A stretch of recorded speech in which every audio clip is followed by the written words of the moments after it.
Welcome back to pregame.tv. It's the weekend edition. I'm in studio. He's Ken Thompson, SportsX Radio here in Las Vegas. I'm Marco D'Angelo. We're going to break down NBA and baseball for you. We're going to get it started off. NBA on Saturday, Oklahoma City at Memphis. Ken, this is a series. It's knotted at 1-1.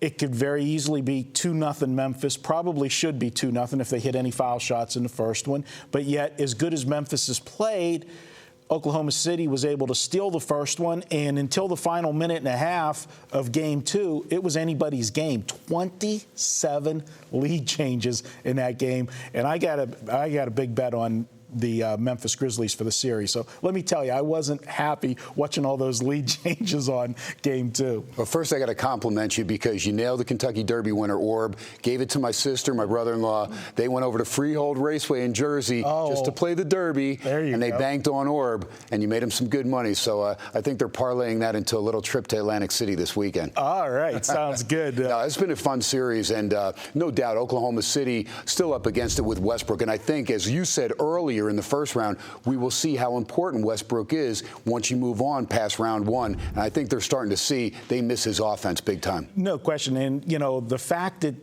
Durant doesn't get any help. Now, in Game 2, out of nowhere, Derek Fisher puts up 19 points. Now, can you bank on Derek Fisher for a second game putting up 19 points? I don't think so.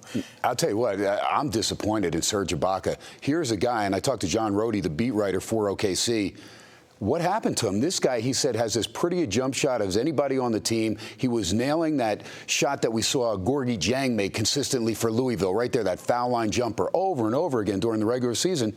He looks pathetic. I almost a deer in the headlights. Is it Westbrook that ups his game so much to make Ibaka a better player? I don't know, but Serge looks lost out there. Yeah, I can't disagree with you. I look at this team and I look at, Kevin Durant, and he's everything for this team. There's no question about it. But, to be the guy carrying the team and scoring, it was one thing doing it against Houston because Houston doesn't have a defense. But now he's got to work hard on both ends of the floor because he's not getting easy looks against this Memphis defense, which is one of the best in the NBA, if not the best. And then he's got to play defense on the other side of the ball. So, he's getting wore out, but they've had this long stretch, which just the NBA. How do you play on Tuesday and not play again till Saturday? It's ridiculous. And the scheduling, where the other two series end up playing a day apart. It's just ridiculous. But you talk about Kevin Durant. He's got to feel the double team. He's got to understand when he's doing this spin move, there's somebody already waiting for him. We saw him turn the ball over in a couple key junctures of the last game. Tell you what, he's got to be unselfish. He's got to rely on his guys. Right now, his guys really haven't picked him up. But if he doesn't have the confidence in them when he needs that wide open shot, they're not going to knock it down for him. Well, you know what? This is my play, so let's make it official. All right, guys, the fact that this series has sat on the shelf from Tuesday to Saturday is going to make everybody rested. Plenty of time to draw up some game plans to try to take away the team's strengths. And that's Kevin Durant. Memphis, we've talked about their defense all year. This is a series that's tied at 1-1. And generally, when you're tied at 1-1 and you're tied at 2-2, that next game, those are always the most important games, pivotal games in the series. So I think you're going to see an extremely focused defensive effort from these teams.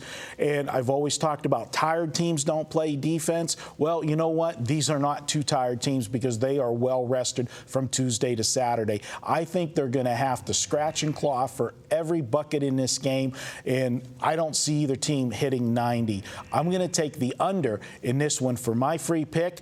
We're going to be right back. There's another NBA game on Saturday, and my partner in crime, he's got the winner of it for you. That's up next. We're going to take a look at Indiana and New York next here on pregame.tv.